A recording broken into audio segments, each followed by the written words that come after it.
This was a feast of the Jews. It was a Jewish feast, right? Greeks were Gentiles. What were Greeks who were Gentiles doing going to a feast of Judaism? It's a really good question. Why, oh why, in the 0 century was this kind of phenomenon happening?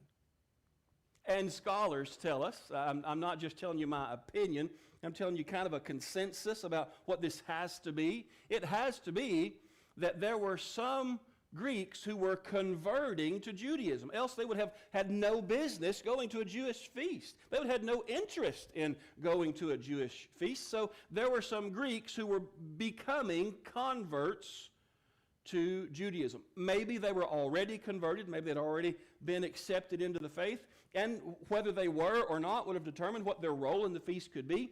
There was a court of the Gentiles in the temple, and so they would have had to stay in a certain spot if they hadn't already become Jewish proselytes, or they could have gone a little further in if they had. It mattered.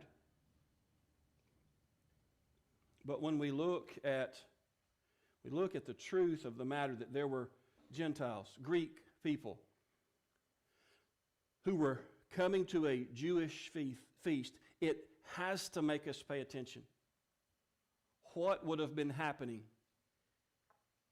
in that time, in their part of the world,